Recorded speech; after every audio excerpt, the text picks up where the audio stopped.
Olá, seja bem-vindo à nossa terceira aula de Cristologia. Hoje nós falaremos sobre a figura messiânica no Novo Testamento, o cumprimento da figura que havia sido criada no Antigo Testamento.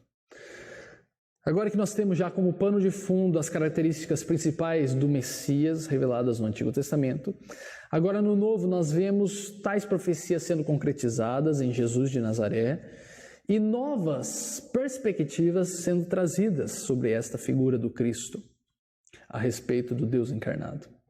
Novos atributos foram revelados, algumas profecias que estavam sendo mal interpretadas foram corrigidas e, por fim, a máxima revelação de Deus é exposta em carne e osso. Primeiro, nós vemos nos evangelhos um fato... Os evangelhos são como biografias de Cristo, não como as biografias modernas que nós temos, porque eles não focam toda a vida de Cristo, há um silêncio deles entre os 12 anos de Cristo até os 30, certo? Então subentende-se que ele continuou trabalhando com seu padrasto, né, seu pai adotivo, como carpinteiro, mas eles são biográficos porque eles têm o propósito de mostrar o ministério de Cristo, os feitos de Cristo, os ensinamentos dele e como o legado que ele deixou.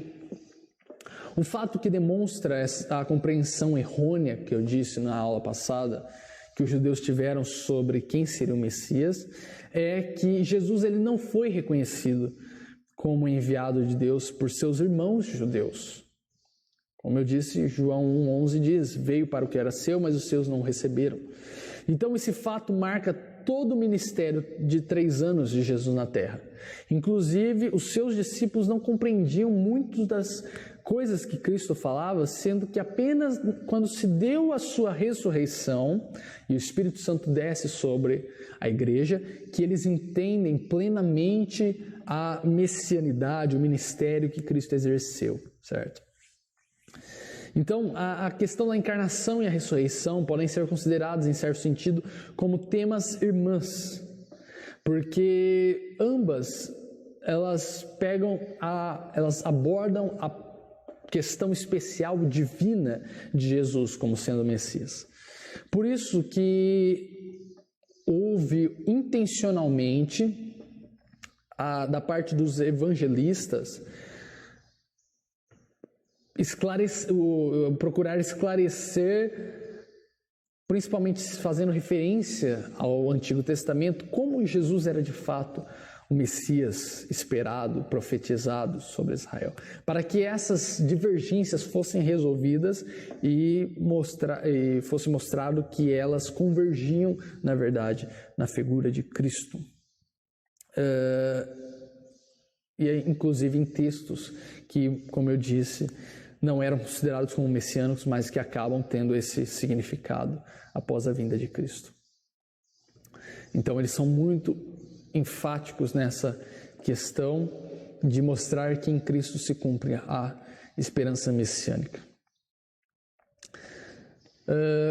Porém, é óbvio que Jesus não é apenas uma figura histórica, porque se nós formos ver todas as profecias, todas as coisas que aconteceram em sua vida, é impossível alegar que foi coincidência. É óbvio que houve milhares, centenas de profecias cumpridas nele, e isso não é nenhuma coincidência pode cumprir isso. Profecias como a descendência de Davi, o nascimento em Belém, as vestes sorteadas durante sua crucificação, a condenação e morte entre ladrões, o sofrimento que o desfigura e o abandono e desprezo na morte, retratam de forma explícita e clara e vívida como haveria de padecer o Messias. Por outro lado, observando o comportamento de Jesus relatado nos evangelhos, ainda que ele saiba que é o Messias, que é o Deus encarnado, ele optou não ostentar isso durante seu ministério.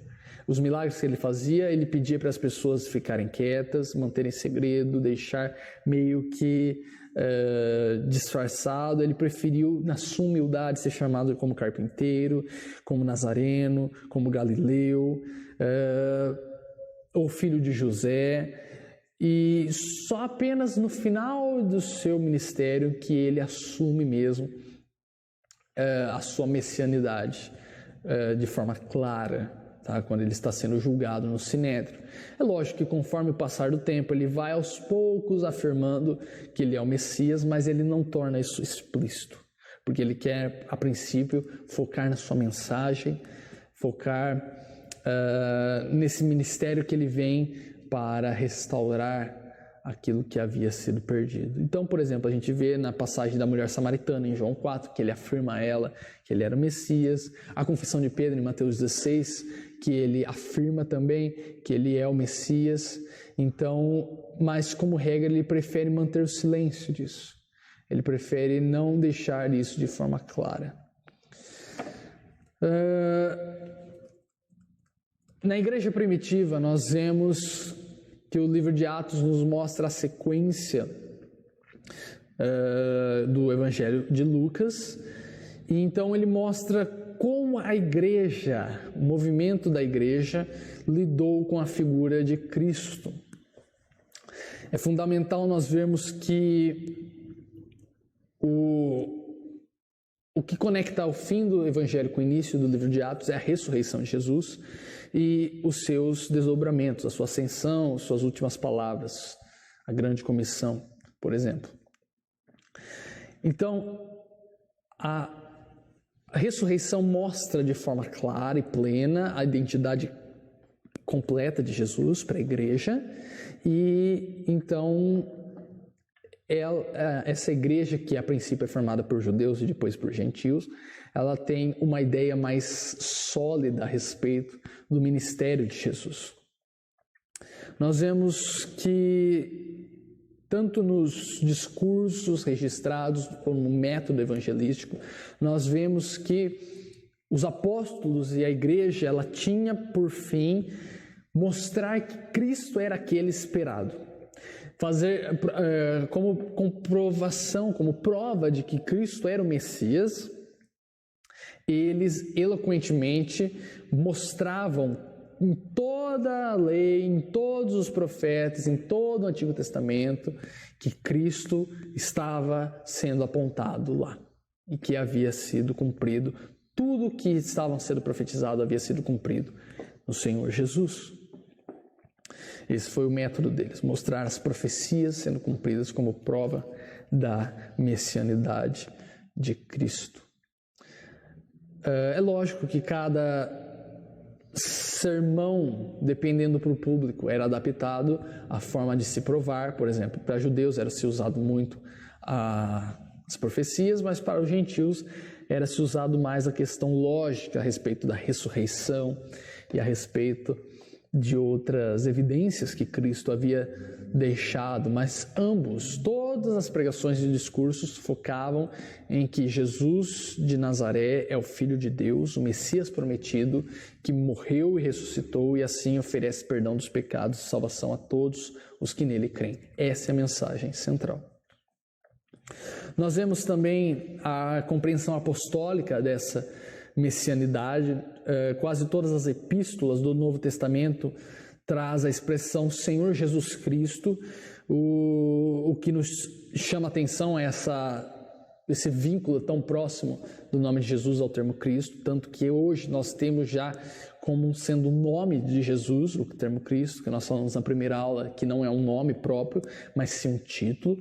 Mas a partir desse momento há uma associação íntima dessa expressão, e tanto que aqueles que são conhecidos por essa fé, a princípio era chamado essa fé de o caminho, Mas em Antioquia, nós vemos isso em Atos 11, 26, que eles são chamados pela primeira vez de cristãos, se referindo ao termo Cristo.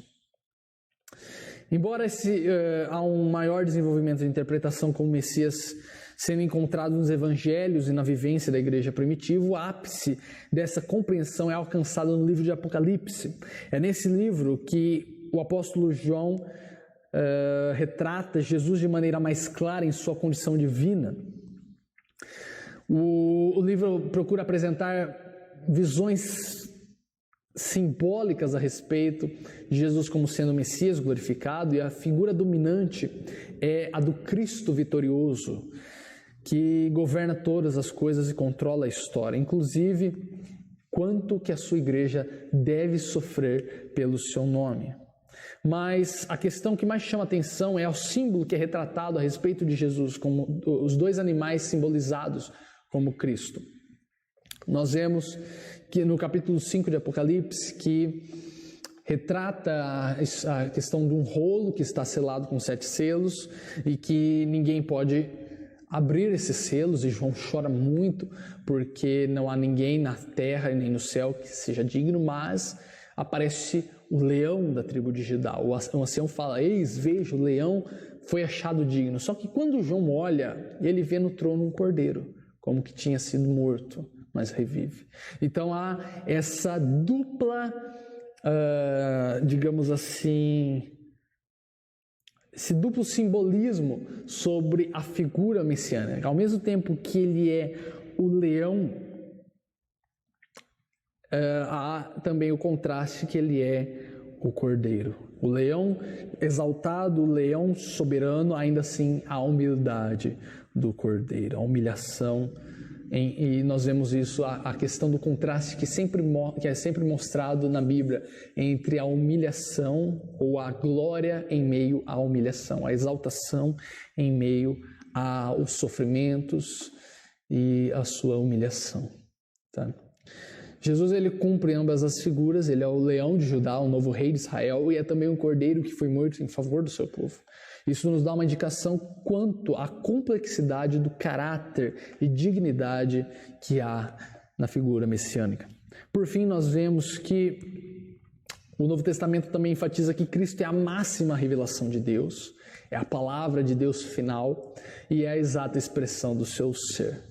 Nós não temos outro modo para compararmos a Deus senão a exata expressão da encarnação de Cristo. Ficamos por aqui então nessa aula sobre a figura messiânica, a respeito no Novo Testamento, como a igreja abordou sobre a figura do Messias, e na próxima aula você irá assistir um estudo que eu fiz a respeito das evidências da ressurreição de Cristo. Espero que seja de grande edificação de todos, que Deus abençoe a vocês, um grande abraço.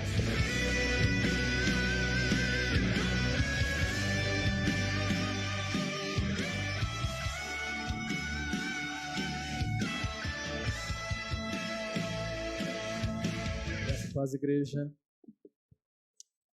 Feliz Páscoa a todos. Um domingo simbólico que nós comemoramos a ressurreição do nosso Senhor Jesus. Como o pastor já disse de introdução, hoje nós vamos estar na parte da manhã falando sobre as evidências da ressurreição do nosso Senhor, e à noite o pastor vai estar falando sobre as consequências dessa ressurreição. Há uns 3 meses atrás, eu estava conversando com um adolescente e eu estava comentando com ele que a nossa cosmovisão, o modo como nós entendemos o mundo, ele deve sempre estar de acordo com a Bíblia. E eu enfatizava muito bem a questão da Bíblia só para ele chegar numa pergunta que eu sabia que ele ia fazer uma hora ou outra. Como você sabe que a Bíblia é a verdade? E ele me perguntou isso. Como você sabe? Beleza, eu entendi, tem que ser coerente, mas como você sabe que a Bíblia é verdade? Existem tantos textos sagrados, tantas religiões com seus textos sagrados que arrogam para si a autoridade divina. E ele perguntou: como você sabe que a Bíblia, em especial, é a verdade e não os outros escritos? E eu disse para ele a seguinte questão, falei: por 3 principais motivos que nós temos a Bíblia como a palavra de Deus. É lógico que há mais, mas eu resumi para ele em 3 coisas. Primeira coisa, nós sabemos que a Bíblia ela profetiza coisas do futuro com uma precisão 100%, sem nenhum erro, sem nenhuma margem de erro. Isso é impossível de se fazer. E nenhum outro escrito faz isso. Profecias que após 1000, 2000 anos se cumprem exatamente como haviam sido profetizadas. Essa é a primeira questão. A segunda questão é que o Deus que a Bíblia revela é o mesmo Deus que está revelado na natureza, que a criação mostra. E essa coerência nos mostra que a Bíblia também retrata este Deus que fez os céus e a terra. Tanto que no Antigo Testamento Deus arroga para si que Ele fez os céus e a terra. E em terceiro lugar, que Cristo ressuscitou dos mortos. E esse é o tema que nós vamos estar abordando nessa manhã. Por isso, abra comigo em 1 Coríntios, capítulo 15.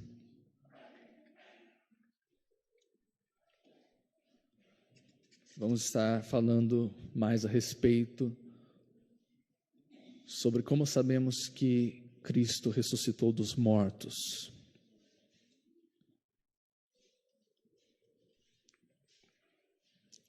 Primeira Coríntios 15, nós vamos estar lendo dos versos 1 ao verso 8.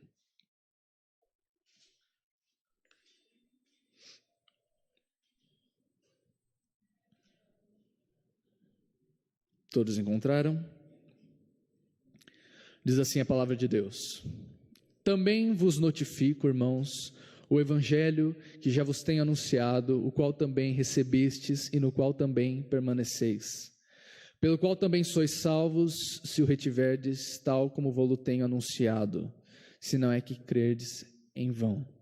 Porque primeiramente vos entreguei o que também recebi, que Cristo morreu por nossos pecados segundo as Escrituras, e que foi sepultado, e que ressuscitou ao terceiro dia segundo as Escrituras, e que foi visto por Cefas, ou Pedro, e depois pelos 12. Depois foi visto uma vez por mais de 500 irmãos, dos quais vive ainda a maior parte, mas alguns já dormem também. Depois foi visto por Tiago, o irmão do nosso Senhor, depois por todos os apóstolos, e por derradeiro de todos me apareceu também a mim, como a um nascido fora de tempo. Vamos estar orando ao Senhor para que Ele possa abrir o nosso entendimento, abrir o nosso coração, para que possamos receber a Sua palavra mediante o Seu Santo Espírito, amém? Senhor Deus Pai, damos graças a Ti, porque sabemos pela fé que o Senhor operou milagrosamente, poderosamente, levantando Cristo dentre os mortos, e na sua morte o Senhor trouxe o último inimigo que há de ser vencido, que é a morte. E na tua ressurreição nós temos a esperança, nós temos a confiança, Senhor, de que Tu és Deus e que o Senhor zela por nós. Por isso nós te pedimos, abra os nossos corações, abra o nosso entendimento, para que possamos compreender com as nossas mentes aquilo que o Senhor fez por nós há 2000 anos atrás e que ainda faz, ainda surte efeito em nossas vidas hoje. Em nome de Jesus que eu oro e que eu agradeço. Amém. Primeira coisa, vamos estar falando um pouco desse texto antes de entrarmos em algumas evidências. Esse texto, no verso 3, nós vemos Paulo, ele nos diz: primeiramente vos entreguei o que também recebi. Este modo que ele diz é uma fórmula rabínica, onde ele mostra que está passando uma tradição que ele recebeu anteriormente, quando ele se converte a Cristo. Isso aqui que nós lemos é tido pela maioria, ou se não por todos os estudiosos do Novo Testamento, ser um credo ou um hino da igreja primitiva. E esse credo ou hino, ele é datado da década de 30 depois de Cristo. Se nós temos que Cristo morreu no ano 27, contando que houve um erro de cálculo entre seu nascimento e sua morte, se ele morre no ano 27, então há uma separação entre este credo ou este hino e a morte de Cristo em apenas anos. Não posso dizer nem uma década. Então ele é muito recente, e isso mostra que desde o início a igreja primitiva já tinha por certo a ressurreição de Cristo. E é interessante e é importante nós ressaltarmos a proximidade entre o evento da ressurreição e a formação desse credo, para que nós entendamos que, por ser tão próximo do evento, é praticamente impossível de ter sido inventado isso. Porque se tivesse sido inventado, as pessoas, as testemunhas oculares, iriam e corrigiriam a Paulo ou a igreja primitiva, dizendo: não, Cristo não ressuscitou, o túmulo dele está lá, com o corpo dele, vá e veja. Mas como havia proximidade, era impossível de se deixar passar alguma falsa informação, alguma mentira. E isso é muito importante para nós entendermos isso. Aqui na primeira carta de Coríntios, a igreja de Corinto teve muitos problemas. Se nós vermos durante toda a sua carta, ela teve diversos problemas, o que Paulo veio tratando até esse capítulo 15. Ele tratou sobre os dons espirituais, sobre a ceia de Cristo, em que eles estavam deturpando, estavam fazendo erroneamente, e a forma que eles estavam trazendo para si juízo, deixando que pecados que apenas se encontravam no mundo, estava dentro deles, estava no meio da igreja, e eles ainda se gloriavam por ser espirituais. E Paulo vem e exorta eles de tal forma. E outro ponto que estava fraco, falho neles, é a questão da ressurreição, em que alguns não criam na ressurreição de Cristo. Então Paulo, ele escreve nesse capítulo 15 sobre a evidência da ressurreição de Cristo e o que aconteceria se Cristo não houvesse ressuscitado. E nós vamos ver essa questão de se Cristo não ressuscitou mais à frente desse estudo, desse sermão. Mas nós podemos ver 10 pontos que Paulo levanta deste credo que nós lemos. Primeiro, que a igreja confessava publicamente que Cristo morreu. Ele foi crucificado. Segundo, que a morte dele teve um valor para a expiação dos nossos pecados, e nós vemos isso segundo o verso 3, em que Paulo diz: Cristo morreu por nossos pecados, segundo as Escrituras. E aqui nós vemos que ele sempre enfatiza segundo as Escrituras, ele morreu segundo as Escrituras, ressuscitou segundo as Escrituras, foi sepultado segundo as Escrituras, ao terceiro dia ressuscitou segundo as Escrituras, e isso entra naquilo que eu disse, a Bíblia, ela predisse isso, há pelo menos 400 anos antes de Cristo existir. E isso é totalmente maravilhoso, totalmente sobrenatural, porque homem nenhum consegue predizer aquilo que vai acontecer daqui a um ano, daqui a um mês, semana que vem. Nós não conseguimos, nós não temos esse controle do tempo. Mas a Bíblia consegue porque ela foi inspirada por Deus. A terceira coisa que nós vemos desse credo é que a igreja confessava que Jesus foi sepultado. Ele teve um sepulcro para si. Quarta coisa é que após o terceiro dia, ele veio e ressuscitou dentre os mortos, e isso nos dá a pressuposição de que o túmulo ficou vazio. Isso nós vemos no verso 4. A quinta coisa, nós vemos que a igreja já entendia nessa época que tudo ocorreu segundo fora profetizado no Antigo Testamento, aquilo que Paulo chama escrituras, ou grafê, em grego. Em sexto, a igreja afirmou que a ressurreição foi confirmada, pois Cristo apareceu vivo a Pedro. Em sétimo, também ele apareceu vivo aos 12 discípulos. Nós vemos isso no versículo 5. Em oitavo, Jesus também foi visto por mais de 500 pessoas, das quais a maioria ainda estava viva e alguns já haviam morrido. Mas o que Paulo estava dizendo é: se você não crê, nós temos o sepulcro vazio e nós temos mais de 500 testemunhas que viram ele ressurreto, e se você duvida, a maioria deles estão vivas. Vá perguntar a eles. Ele não teve medo de falar: Jesus ressuscitou, aceite isso pela fé. Não, ele falou: Jesus ressuscitou, vá e pergunte às testemunhas oculares. Porque eles estão vivos, eu não estou inventando isso, não foi só eu que vi. Nono, a igreja afirmou que após isso, Jesus também aparece a Tiago, seu irmão, que antes era incrédulo, e a outros apóstolos. Isso nós vemos no verso 7. E por fim, Paulo se acrescenta no final dessa sequência de aparições. E por décimo, ele mesmo vira Jesus ressuscitado. O próprio apóstolo Paulo vê a Cristo lá no caminho de Damasco, onde ele tem os seus olhos cegados e se converte ao cristianismo. De um exímio perseguidor da igreja, ele se torna um dos maiores apóstolos da igreja primitiva.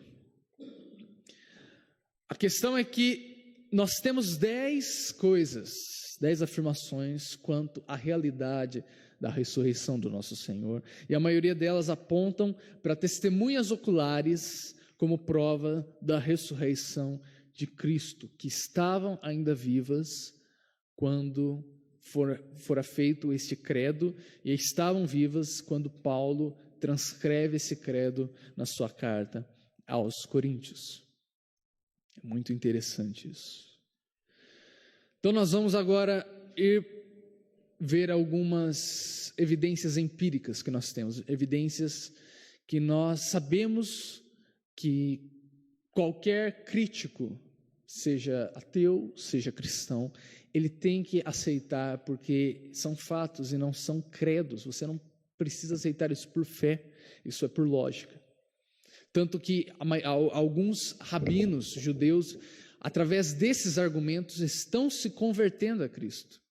Porque eles não têm como fugir da conclusão da ressurreição de Cristo, de que Cristo é o Messias. Porque é óbvio isso. Ou nós pegamos e cauterizamos a nossa consciência de tal forma que venhamos a negar a conclusão dessas evidências, ou nós levamos aonde elas nos indicam que Cristo ressuscitou dentre os mortos. Primeira evidência que nós temos é que o sepulcro de Jesus foi encontrado vazio por um grupo de suas seguidoras no primeiro dia da semana após a sua crucificação. Primeira coisa dessa questão é que a confiabilidade histórica do relato do sepultamento de Jesus sustenta o sepulcro vazio. Não há intervalo de tempo entre o acontecimento e os evangelhos, ou os credos que havia antes dos evangelhos, a tradição oral. Por que isso é importante? Porque a maioria dos escritos antigos que nós temos, eles têm a diferença entre a composição e a primeira cópia que nós temos hoje, de cerca de 1000 anos de distância. Então, nesses 1000 anos em que nós não sabemos onde estão os originais, e nós temos apenas uma cópia, nós não sabemos o que é verdadeiro ou o que é falso. Mas como os evangelhos foram compostos, o livro de Apocalipse, fechando como último, sendo composto no ano 95, ou seja, 60 anos apenas após a morte de Cristo, isso nos dá uma confiabilidade muito maior, com uma precisão de 100% de que não houve deturpação dos escritos. Porque o tempo é muito curto, havia testemunhas oculares, os apóstolos estavam vivos, e os discípulos diretos dos apóstolos também estavam vivos, porque se houvesse alguma deturpação da tradição apostólica, os seus discípulos corrigiriam tal deturpação. Isso é muito importante nós termos em mente.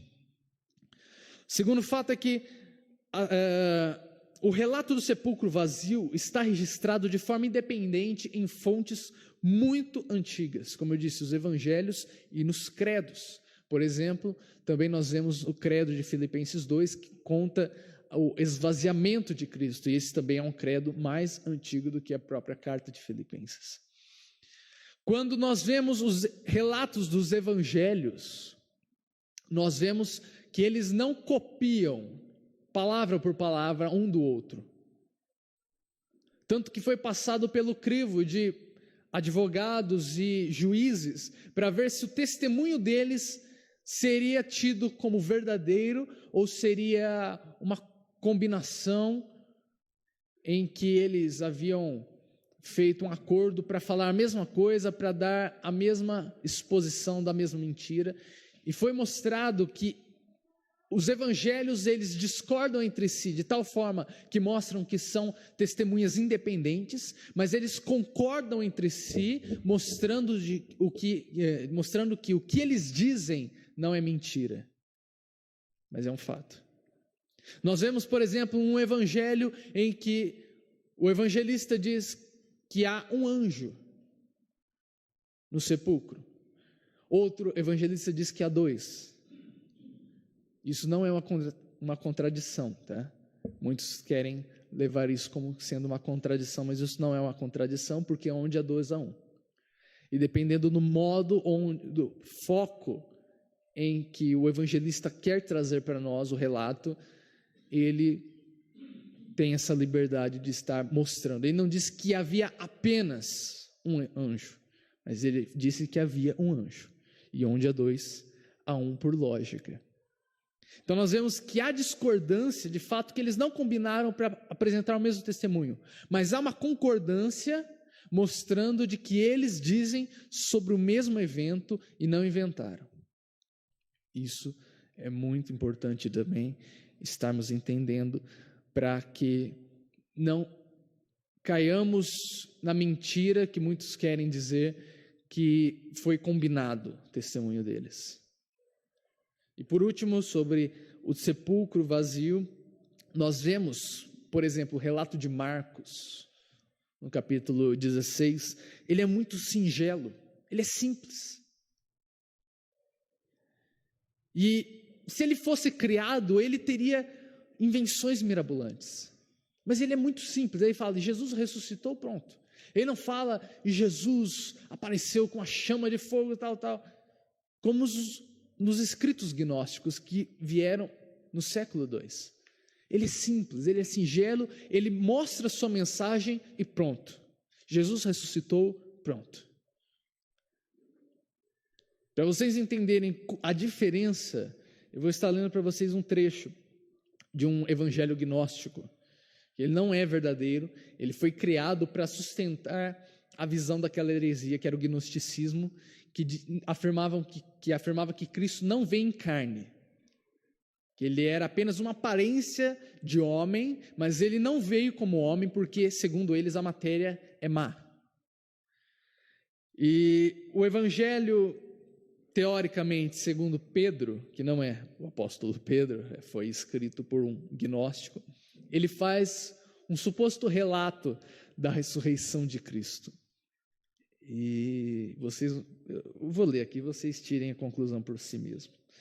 Diz assim: bem cedo, ao amanhecer do sabate, uma grande multidão veio de Jerusalém e das redondezas para ver o sepulcro selado. Até aqui tudo bem. Mas durante a noite, que precedia o domingo, enquanto os soldados estavam fazendo a guarda de 2 a 2, uma grande voz produziu-se no céu. Viram os céus abertos e 2 homens que desciam, tendo à sua volta um grande resplendor, aproximaram-se do sepulcro. Agora começa. Aquela pedra que havia colocado sobre a porta rolou com seu próprio impulso e pôs-se de lado, com que o sepulcro ficou aberto e ambos os jovens entraram. Ao verem isto, aqueles soldados despertaram o centurião e os anciãos, já que também estes encontravam-se ali fazendo guarda. Estando eles explicando o que acabara de acontecer, viram 3 homens que saíram do sepulcro, 2 dos quais servindo de apoio a um terceiro, e uma cruz que ia atrás deles. A cabeça dos 2 primeiros homens chegava até o céu, enquanto que a daquele que era conduzido por eles ultrapassava os céus. Ouviram uma voz vindo dos céus que diziam: pregaste para os que dormem? E da cruz fez-se ouvir uma resposta: sim. Então nós temos 2 sujeitos com uma cabeça que vai até os céus, o terceiro que vai além dos céus e uma cruz falante. Olha a diferença entre o relato de Marcos. Jesus ressuscitou e pronto.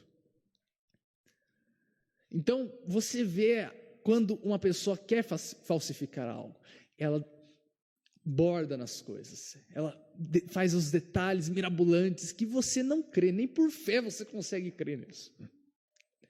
Essa é a diferença. 4, o sepulcro foi encontrado por mulheres. Isto é um fato que eu devo enfatizar muito. Naquela época, a mulher não tinha valor algum. A mulher naquela época era comparada ao escravo.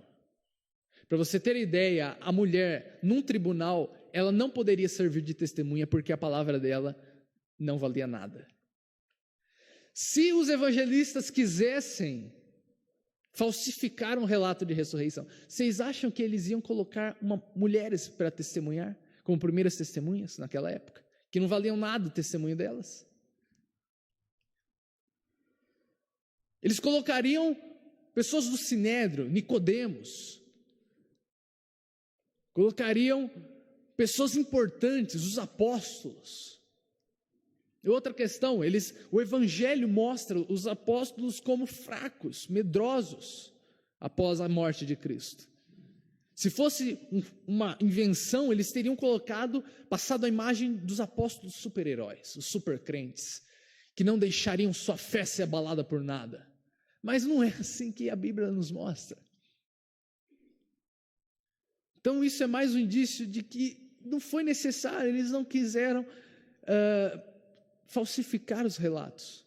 Porque se eles quisessem falsificar, testemunhas mulheres seriam as últimas a verem a Cristo, e não as primeiras. Isso mostra a questão como o cristianismo influenciou a sociedade no papel da mulher. Que muitos hoje veem, o cristianismo é opressor, muitas feministas dizem, né? O cristianismo é opressor, machista, patriarcado, oprimem. Pelo contrário, se não fosse o cristianismo, até hoje, uma mulher não poderia votar, uma mulher não poderia dar testemunho num tribunal, porque ela seria igual a um escravo. Foi visto quinta-feira, né? Que a oração de um judeu era: Senhor, obrigado por não me fazer um publicano, um samaritano e nem mulher. Então, vocês entenderam como era a consideração pelas mulheres naquela época, né? Era bem baixo. E por último, a questão do sepulcro vazio. A primeira reação dos judeus aos discípulos pressupõe o sepulcro vazio. Por que pressupõe o sepulcro vazio? Qual foi a invenção do Sinédrio? Eles roubaram o corpo de Cristo. Se o corpo tivesse naquele sepulcro, seria fácil. Eles falariam, eles estão loucos, porque ó, aqui o sepulcro, aqui está o corpo, o sepulcro está com a pedra lacrada, não foi roubado o corpo. Mas eles tiveram que dar uma desculpa para o sepulcro vazio, dizendo que os apóstolos roubaram. Isso nos leva, eles mesmos que quiseram contradizer, eles acabaram sendo por testemunhas. Porque eles acabaram testemunhando que o sepulcro estava vazio e que eles não tinham a menor ideia do que havia acontecido. Segundo ponto que nós vemos como evidência empírica é que vários indivíduos e grupos diferentes, em diferentes ocasiões e nas mais variadas circunstâncias, passaram pela experiência de verem Cristo ressurreto. Eles viram a aparição de Cristo. Primeiro, a lista que Paulo fornece de testemunhas oculares das aparições que nós lemos aqui de Jesus, após a ressurreição, garantem que tais aparições ocorreram. Como eu disse, é simples. Até hoje nós nos baseamos por testemunhas oculares. Certa feita eu estava debatendo com um ateu e ele estava pegando firme, dizendo que não acreditava nos relatos, foram falsificados, e eu perguntei para ele, quantos anos você tem? E ele ficou meio relutante e falou, 23.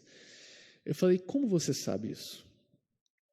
Ele falou, eu sei porque eu tenho uma certidão. Eu falei, mas como que você atribui valor a esse pedaço de papel?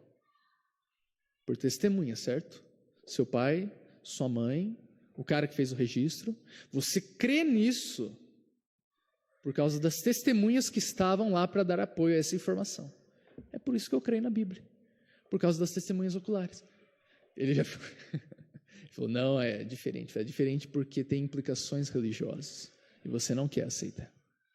Mas é por isso, nós cremos, ainda hoje nós usamos testemunhas oculares, em certidões de casamento, certidão de nascimento, para atestar um documento. E é isso que Paulo usa para atestar o fato da ressurreição de Cristo. Segundo, os relatos dos evangelhos fornecem múltiplos e independentes relatos das aparições, ou seja, eles não combinaram entre si, como eu havia dito e lido a diferença entre o relato de Marcos e o relato de Pedro. E terceiro, as aparições de Jesus foram físicas e corpóreas, não foram, como eu posso dizer, não foram visões ou não foram ilusões que eles tiveram, foi Cristo físico que apareceu a eles. Tanto que nós vemos em alguns relatos que ele come com os discípulos. Um espírito não consegue comer. O próprio Cristo fala para Tomé, coloca a sua mão e seu dedo nos meus ferimentos, porque o espírito não tem carne e ossos. Então, ele era carne. Ele estava físico presente lá naquele lugar. Terceiro ponto, os primeiros discípulos vieram a crer com sinceridade na ressurreição de Jesus, a despeito de todas as predisposições em contrário. Tudo clamava contra, para eles não crerem na ressurreição de Cristo. Mas mesmo assim, eles creram. Por que isso? Primeiro, os judeus, eles não nutriam nenhuma expectativa de um Messias que, em vez de triunfar sobre os inimigos de Israel, seria vergonhosamente executado por eles como um criminoso. Em Deuteronômio fala que maldito é aquele que é pendurado no madeiro. Os judeus não tinham essa concepção de Messias. Para eles, um Messias seria um rei da descendência de Davi que traria libertação de Israel e faria Israel a nação soberana de todo mundo. Mas eles proclamaram um Messias totalmente diferente. Eles disseram que o Messias que eles criam era um Messias maldito, que foi pendurado no madeiro, que levou sobre si os pecados, que sofreu, que foi esbofeteado, que cuspiram em sua face. Da onde eles tiraram isso? Segundo, as crenças dos judeus sobre a vida após a morte excluíam possibilidade qualquer de que alguém ressuscitasse da morte, para a glória e imortalidade antes da ressurreição do fim do mundo. Os judeus criam sim que haveria uma ressurreição, só que no fim do mundo, onde todos ressuscitariam. Mas eles disseram ao contrário. Eles disseram que Cristo havia ressuscitado antes e que nós ressuscitaríamos com Ele, através do batismo. Já seríamos uma nova criatura, que seria a primeira ressurreição que Apocalipse diz. Da onde eles tiraram esses conceitos? Eles não teriam uma imaginação tão mirabolante para inventar essas coisas, porque eles estavam inseridos num contexto religioso, judaico. Vamos agora para as provas secundárias da ressurreição do Senhor. Primeiro, os discípulos morreram pelas suas crenças. Ninguém em sã consciência morre por uma mentira. Lucas, nós sabemos que pessoas morrem por mentiras. Eles morrem, mas eles não sabem que é uma mentira isso.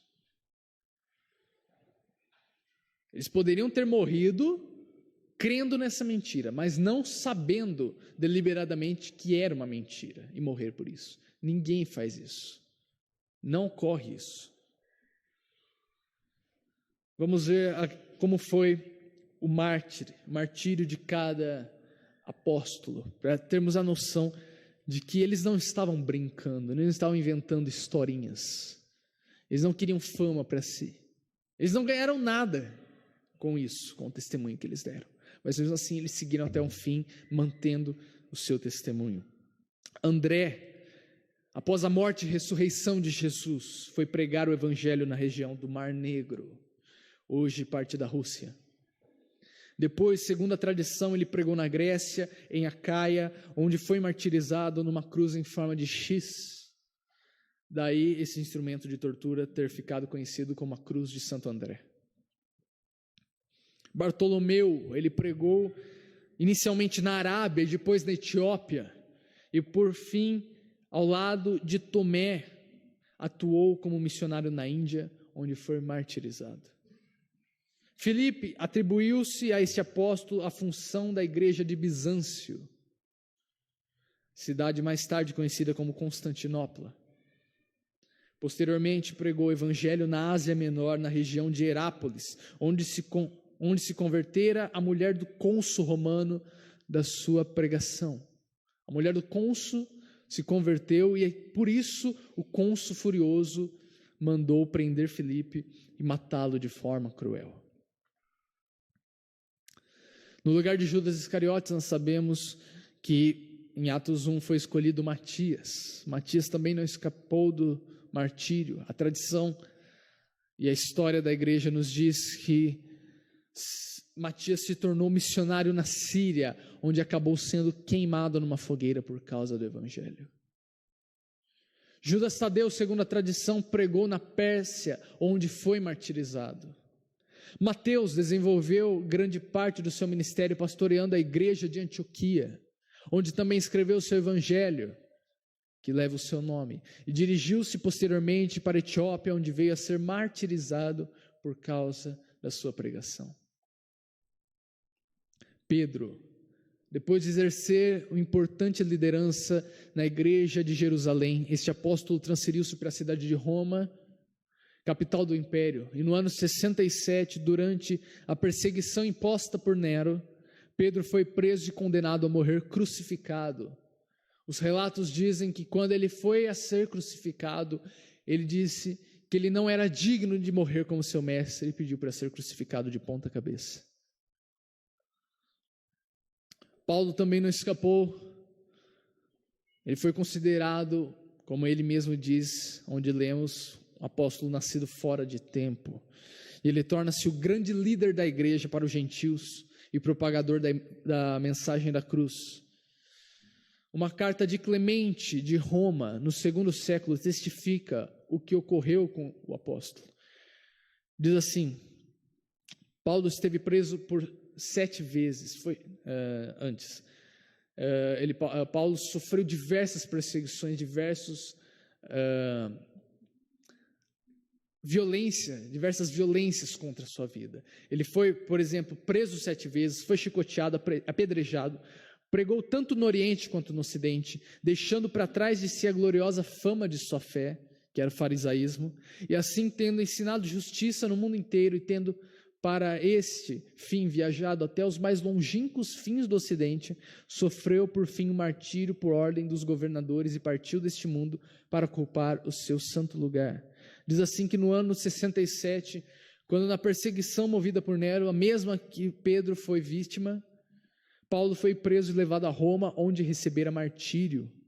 Pelo fato dele possuir cidadania romana, ele não poderia ser crucificado, porque era algo humilhante a morte de cruz para o cidadão romano. Então, foi-lhe dada uma sentença de decapitação, que é uma morte instantânea. Por isso, deram-lhe esta morte tão cruel que foi a decapitação. A tradição conservou de forma reverente o lugar da execução desse apóstolo, juntamente com Pedro. E diz assim: desde a mais alta antiguidade, a Igreja Romana celebrou junto os martírios de Pedro e de Paulo no dia 29 de junho, porque estes sofreram juntos sobre a mesma perseguição, sob o mandato de Nero. Simão Zelote, ele desenvolveu o seu ministério de evangelização na Pérsia, onde o culto ao deus Mitras, ou deus Sol, estava extremamente desenvolvido e devido a conflitos com os seguidores de Mitras, acabou sendo morto por se negar a oferecer sacrifício a esta divindade. Tiago, filho de Alfeu, foi preso, pregou o evangelho na Síria e, segundo o historiador antigo Flávio José, foi linchado e apedrejado até a morte. Flávio José não era cristão, mas era judeu, mas é tido como uma das maiores fontes que nós temos daquela época. Tiago, filho de Zebedeu, segundo as tradições antigas citadas por Justo Gonzalez, o historiador, este apóstolo desenvolveu um trabalho missionário na Espanha, pregando na região da Galácia e de Zaragoza. Seu êxito não foi notável, pois os naturais deste lugar se negaram a aceitar o evangelho. Ao regressar para Jerusalém, percorreu o caminho que deu origem ao lugar hoje conhecido como Caminho de Santiago de Compostela, na Espanha. Em Jerusalém veio a ser preso, sendo em seguida decapitado por ordem de Herodes Agripa no ano 44. Tomé, o famoso incrédulo, segundo a tradição, desenvolveu sua atividade missionária inicialmente na Índia e dali dirigiu-se para o Egito, onde realizou um importante trabalho entre os habitantes de língua copta. Ministério este que deu origem à comunidade até hoje lá existente, a Igreja Cristã Copta, como é conhecida, que está separada do catolicismo romano desde o IV século, tendo patriarcas em sua liderança. E por fim, o apóstolo João é reconhecidamente pela tradição e pelos depoimentos do cristianismo antigo, o último apóstolo a morrer e o último apóstolo a escrever um livro do Novo Testamento. Ele morreu na velhice por volta do ano 100, na cidade de Éfeso, onde morava com sua família. Este apóstolo desenvolveu seu ministério na Ásia Menor, onde foi preso no ano 90. E na época da intensa perseguição imposta pelo imperador Domiciano ao cristianismo, quando acabou deportado à ilha de Patmos, no mar Egeu, vindo a receber ali a revelação do Apocalipse, por volta do ano 96. Sendo solto posteriormente, permaneceu em Éfeso, ensinando até o fim da sua vida. Vocês acham mesmo que todos estes morreram por causa de uma mentira? Essas mortes horríveis, eles morreram por causa de uma mentira. E ainda muitos dizem que eles escreveram isso porque eles ganharam uma coisa em troca. O que eles ganharam em troca? Perseguição, fome, nudez, espada, apedrejamento, martírio. Isso é inconcebível. Isso é inconcebível. A segunda prova que nós temos é a conversão dos céticos. Exemplo, Paulo, o próprio Paulo que escreve esse credo. Paulo, um dos maiores céticos, maiores perseguidores da igreja primitiva. O que fez ele mudar de ideia? Senão aquilo que está relatado em Atos 9 e 10, onde ele tem uma visão de Cristo no caminho de Damasco. E ressaltando, ele estava indo para Damasco para perseguir os cristãos. E não para outra coisa. O que fez aquele homem transformar de um perseguidor dos cristãos para um perseguido?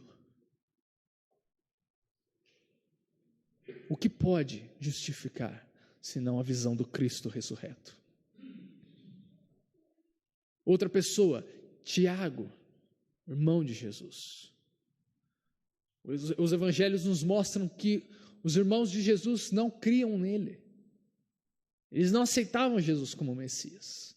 Mas o que fez Tiago, que nós temos o relato de seu martírio, o que fez o irmão de Cristo mudar completamente de ideia a ponto de morrer pelo seu irmão, seu meio-irmão? Diz assim sobre Tiago: além dos apóstolos, outros importantes líderes do cristianismo primitivo também deram a sua vida pela causa do evangelho. É o caso, por exemplo, de Tiago, irmão do Senhor, que exerceu importante liderança na igreja de Jerusalém. O historiador Flávio Joséfo, que descreveu o sítio dessa cidade pelo exército do general Tito no ano 70, atribui a destruição de Jerusalém a abre aspas, juízo de Deus sobre os judeus pelo fato de terem assassinado a Tiago, o justo. Fecha aspas. Também o historiador da igreja Eusébio cita um escritor do segundo século chamado Egesipo, que descreve a morte de Tiago.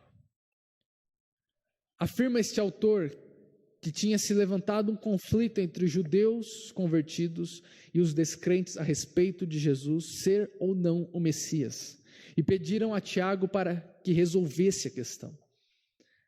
Diz Egesipo: os escribas e fariseus colocaram Tiago de um lado do templo e exclamaram, dirigindo-se a ele: visto que o povo é levado em erro a seguir Jesus que foi crucificado, declara-nos qual é a porta pela qual se chega a Jesus o crucificado.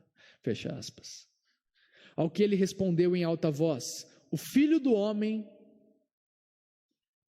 está agora sentado nos céus, à mão direita do grande poder, e está para vir nas nuvens. Fecha aspas. E como muitos se gloriaram no testemunho de Tiago, estes mesmos sacerdotes e fariseus tomaram a decisão de levá-lo à parte alta do templo e de lá o lançaram abaixo, passando em seguida a apedrejá-lo, visto não ter morrido logo que caiu no chão, enquanto, ajoelhando-se, pedia o perdão de Deus aos seus agressores. Deste modo, ele sofreu o martírio. O que fez o irmão de Cristo, que a certa feita não cria nele, ser lançado do templo e ser apedrejado pelo nome de Cristo? O que o fez? Este mártir. Jesus deixou bem claro em Mateus 28 que os apóstolos, que toda a sua igreja seria sua testemunha. E a palavra testemunha no original é mártir, raiz para a palavra nossa, mártir. Nós seríamos seus mártires. Aqui no Brasil nós não temos perseguição. Nós não precisamos padecer, morrer pelo nome de Cristo. Mas é necessário nós, primeiramente, morrermos para nós mesmos. Morrer o nosso eu. A tal feita que, se necessário, morrermos fisicamente pelo nome de Cristo. Assim como seus seguidores morreram durante toda a história. É dito que no século XVI a rainha Maria, conhecida como Maria Sangrenta por causa do seu genocídio contra os cristãos. Eles matavam de certa maneira que, quando os cristãos morriam, eles pegavam as suas Bíblias e mergulhavam no seu sangue. E essas Bíblias, restam algumas hoje, ainda com as manchas de sangue, conhecidas como as Bíblias dos mártires, porque elas foram literalmente regadas pelo sangue dos seus donos. Que tenhamos a necessidade de entender, a certeza de que, se for necessário padecermos pelo testemunho de Cristo, que o Espírito Santo venha nos capacitar para tal feito. A terceira prova que nós temos são as mudanças estruturais e sociológicas naquela época. Nós temos basicamente 5 mudanças, que são a extirpação. Foi cancelado o sacrifício de animais. Nós não vemos nenhum cristão sacrificando animais a Deus. Mas isso era a tradição dos judeus. Por que eles deixaram de sacrificar? O que fez? Aconteceu alguma coisa, um divisor de águas, que daquele momento para frente eles não sacrificaram mais. Segundo, eles deixaram de obedecer às leis mosaicas. Tanto que Hebreus diz isso, que Cristo é superior aos sacrifícios de animais e Ele é superior às leis de Moisés. Terceiro, a guarda do sábado. Eles deixaram de se reunir no sábado, como era costumeiro, e passaram a se reunir no primeiro dia da semana, que foi conhecido como Dia do Senhor. Por quê? O sabá era um mandamento, era o 4º mandamento. Por que eles deixaram de seguir esse mandamento? O que fez eles deixarem de seguir esse mandamento? Quarta questão, foi mudado a sua teologia de monoteísmo unicista para um monoteísmo trinitariano. Eles não criam mais que Deus era um só em ser, em pessoa, mas criam que Deus era um em ser e 3 em pessoas: o Pai, o Filho e o Espírito. Novamente a pergunta: o que fez eles mudarem essa concepção do ser de Deus?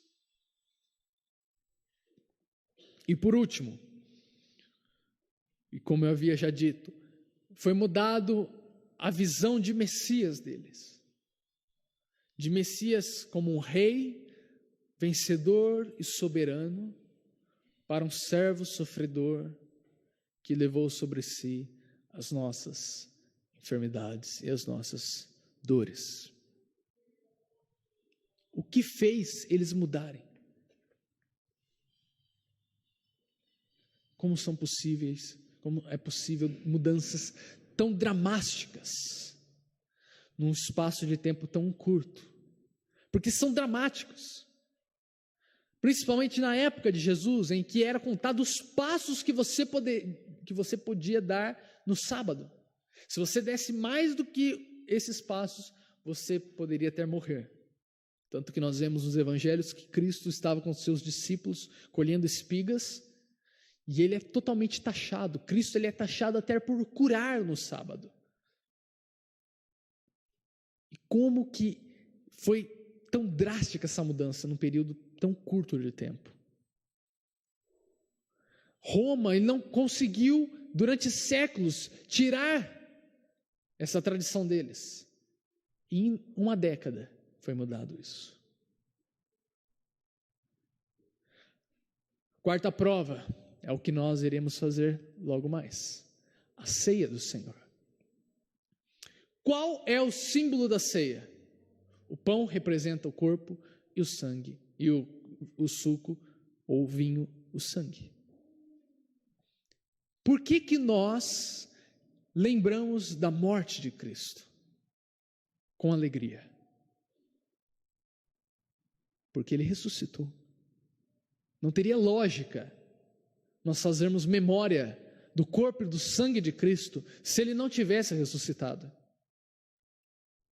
Não teria lógica você comemorar um Deus, um Cristo morto.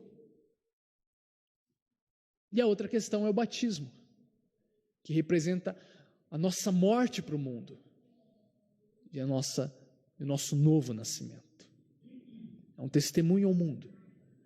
Novamente, por que nós iríamos, através desses dois sacramentos, representar a morte do nosso Deus, se Ele não tivesse ressuscitado?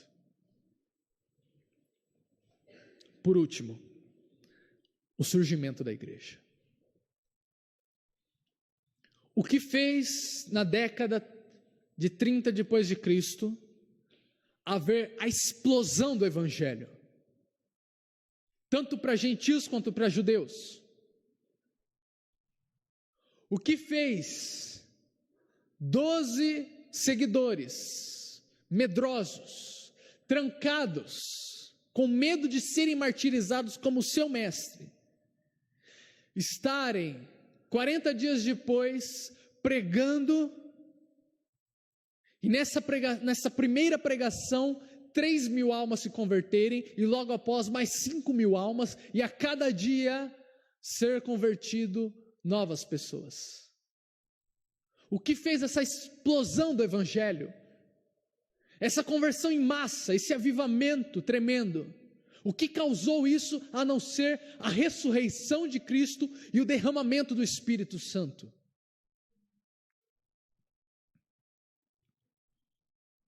Então é necessário nós respondermos o que causou 10 coisas. Primeiro, Jesus morreu e foi crucificado e enterrado. Nós sabemos disso. Foi sepultado. Segundo, os discípulos fugiram derrotados. Terceiro, logo depois eles estavam pregando publicamente. Quarto, eles estavam convencidos de que presenciaram aparições físicas de Jesus. Quinto, os discípulos estavam prontos para morrer pela crença na ressurreição. Sexto, os inimigos dos discípulos não conseguiram apresentar o corpo de Jesus ou refutar os fatos que eram por eles pregados. Sétimo, a igreja foi fundada e cresceu rapidamente. Oitavo, o dia de culto passou a ser domingo. Nono, Paulo e Tiago, o irmão de Jesus, converteram-se de inimigos do cristianismo e de Cristo, tornaram-se seguidores ávidos que seguiram até sua morte.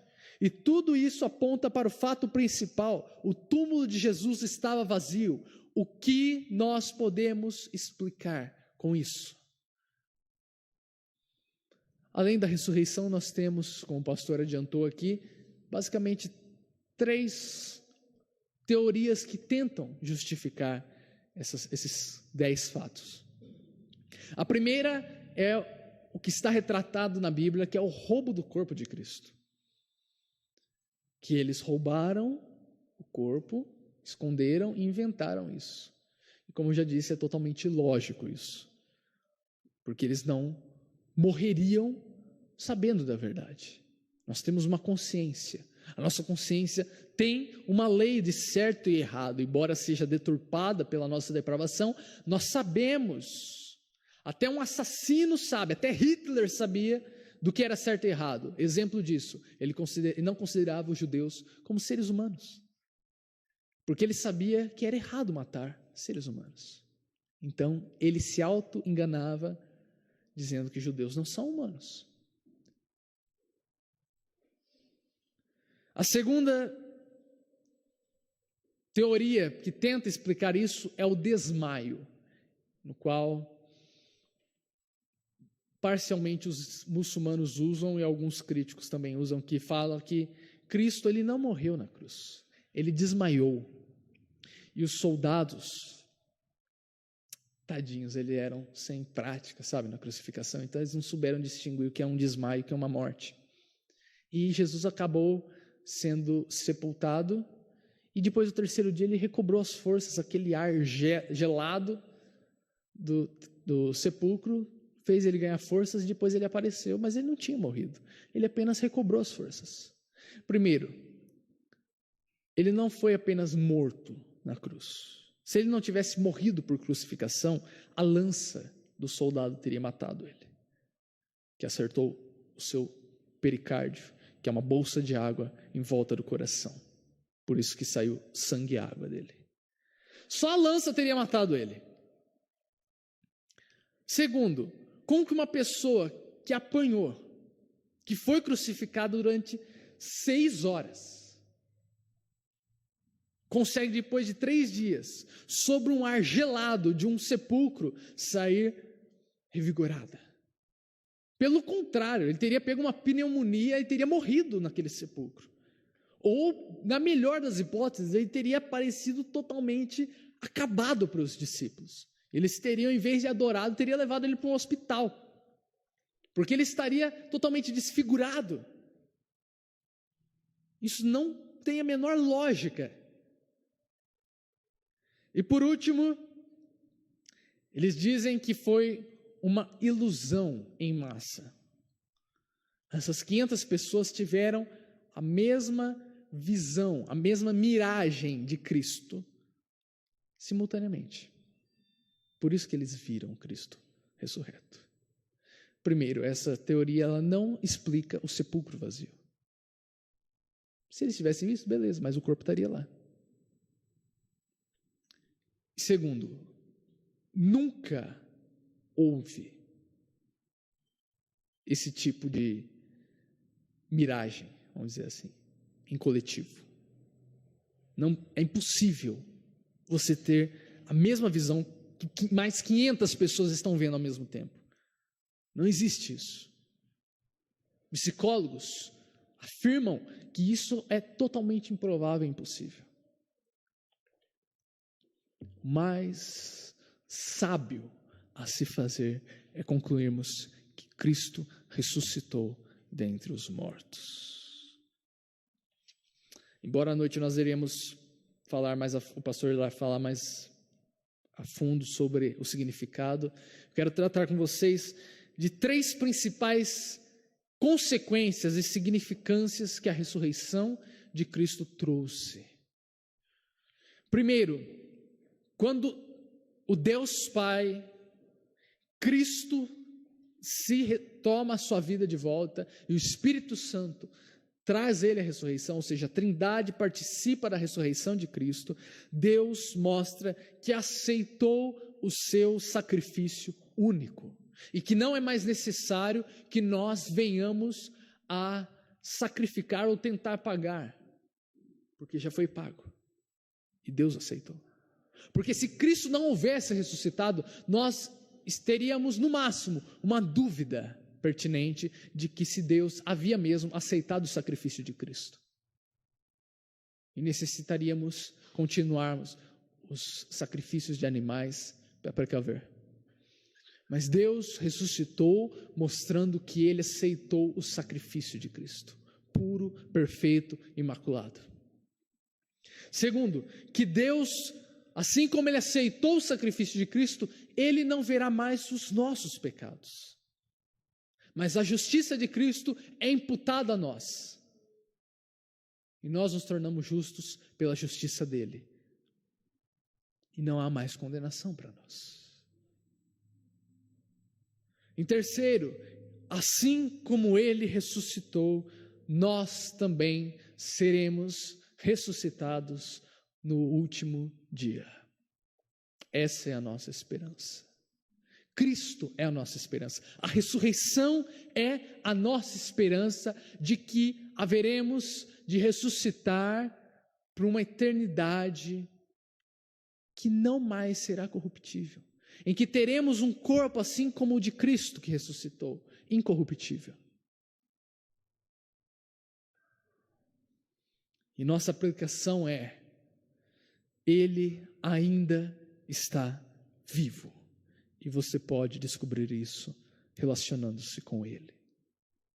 O problema nosso, principalmente do Brasil, é que nós enxergamos a figura de Cristo como um ser totalmente distante, totalmente longínquo de nós.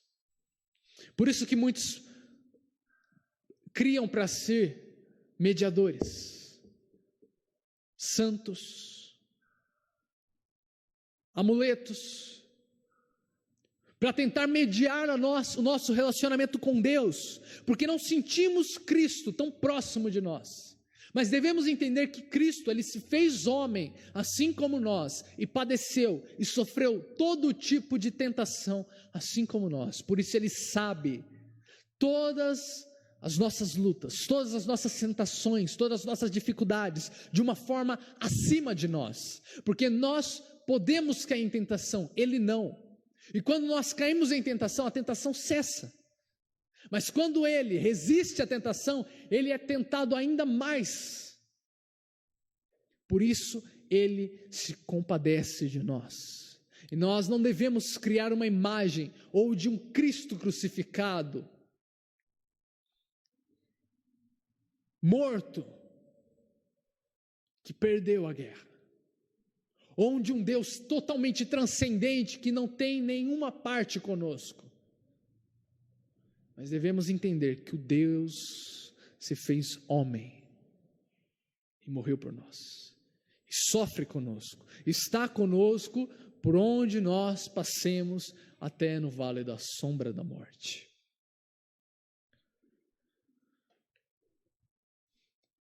John Piper, em um dos seus devocionais, a alegria inabalável que está tendo pela fiel, ele lista 10 consequências maravilhosas que nós devemos à ressurreição de Cristo. Primeiro, nós temos um Salvador que nunca mais morrerá, porque em Romanos 6,9 diz que sabedores de que, havendo Cristo ressuscitado dentre os mortos, já não morre. Segundo, em que nós temos o arrependimento propiciado pela sua ressurreição. Em Atos 5:30, 31 diz: o Deus de nossos pais ressuscitou a Jesus, a quem vós matastes, pendurando-o no madeiro. Deus, porém, com sua destra o exaltou a príncipe salvador, a fim de conceder a Israel o arrependimento, e a nós também. Nós temos hoje a possibilidade de nos arrependermos devido à ressurreição de Cristo. Terceiro, através da ressurreição, nós temos o novo nascimento. A possibilidade de nascermos de novo, ou nascermos do alto. Porque diz em 1 Pedro 1,3, segundo a sua muita misericórdia, nos regenerou para uma vida nova, de esperança, mediante a ressurreição de Jesus dentre os mortos. Quarto, nós temos o perdão dos pecados. 1 Coríntios 15:17 diz: e se Cristo não ressuscitou, é vã a vossa fé e ainda permaneceis nos vossos pecados. Mas como Ele ressuscitou, todos os nossos pecados foram imputados sobre Ele. Quinto, nós temos o Espírito Santo mediante a ressurreição de Cristo. Porque diz em Atos 2, 32, 33, a este Jesus, Deus ressuscitou, do que todos nós somos testemunhas. Exaltado, pois, à destra de Deus, tendo recebido do Pai a promessa do Espírito Santo, derramou isto que vedes e ouvis. Isto quando Pedro está discursando na descida do Espírito Santo. Sexto, não há nenhuma condenação para nós, os eleitos de Cristo, a quem Cristo comprou com seu sangue. Romanos 8:34 diz: quem os condenará? É Cristo quem morreu, ou antes quem ressuscitou, o qual está à direita de Deus e também intercede por nós. Paulo faz uma pergunta retórica: quem nos condenará? Ninguém pode nos condenar mais, porque nós temos um advogado que intercede por nós. Sétimo, a comunhão e proteção pessoal de Cristo. Em Mateus 28:20 diz que eis que estou convosco todos os dias até a consumação dos séculos. Oitavo, a evidência do juízo futuro. que Deus estabeleceu um dia em que há de julgar o mundo em justiça, por meio de um varão que destinou e acreditou diante de todos, ressuscitando dentre os mortos. Isso está em Atos 17, 31, no discurso de Paulo em Atenas. Nono, a salvação da ira vindoura de Deus. Nós aguardamos dos céus o seu Filho, a quem ele ressuscitou dentre os mortos, Jesus, que nos livra da ira vindoura. Isso está em 1 Tessalonicenses 1,10 e Romanos 5,9. Se Cristo não tivesse ressuscitado, nós ainda sofreríamos a ira de Deus sobre nós. Tal ira que foi o cálice que Cristo tomou em nosso lugar. E por último, nossa própria ressurreição dentre os mortos. Nós sabemos que aquele que ressuscitou o Senhor Jesus também nos ressuscitará com Cristo e nos apresentará convosco. Isso está em 2 Coríntios 4,14, Romanos 6,4, 8, 11 e 1 Coríntios 6,14, 15 e 20. Por último, cogitemos por um instante se Cristo não houvesse ressuscitado. Vamos para ainda o texto de 1 Coríntios, no verso 12 a 20, em que Paulo faz essa cogitação para aqueles coríntios que muitos não criam na ressurreição de Cristo.